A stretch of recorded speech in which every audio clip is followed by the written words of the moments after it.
Y'all ready for this? Let's go.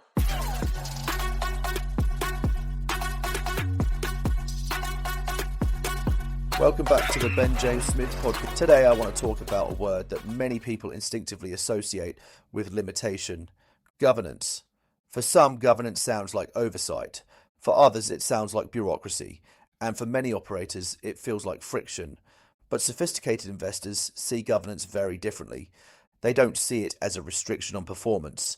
They see it as the mechanism that enables performance to compound.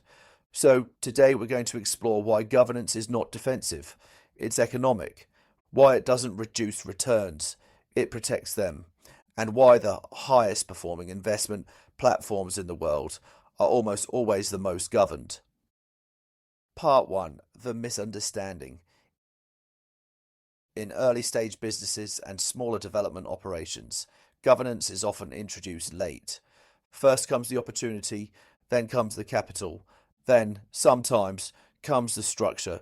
Governance is treated as something that follows success, rather than something that creates it. And that mindset exists because, in the short term, governance can feel slower. It adds reporting, it adds documentation, it adds independent review, and so operators think it reduces speed, but professional investors are not optimizing for speed. They are optimizing for repeatability. Because speed creates wins, repeatability creates wealth. Part 2. The real function of governance. Governance does one very simple thing. It separates decision-making from emotion. In markets, especially property markets, emotion is expensive, optimism holds assets too long, fear sells them too early, pride prevents course correction, governance introduces process where instinct would otherwise dominate. Investment committees, independent review, structured reporting, predefined thresholds. These are not administrative tasks. They are behavioral safeguards. They prevent human bias from becoming financial loss. And over time, avoiding mistakes compounds faster than chasing perfect decisions. Part 3. Why sophisticated capital requires it.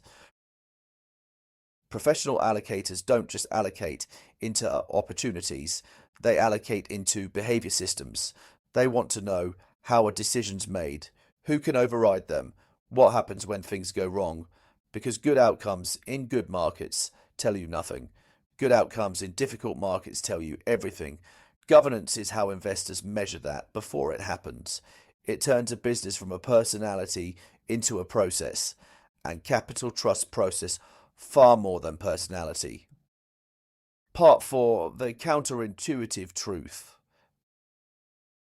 The highest returns rarely come from taking the most risk. They come from avoiding permanent loss. Governance exists to protect against irreversible decisions, stopping projects being rushed, preventing leverage being stretched, forcing reassessment when assumptions change. This doesn't maximize individual deal performance. It maximizes platform survival.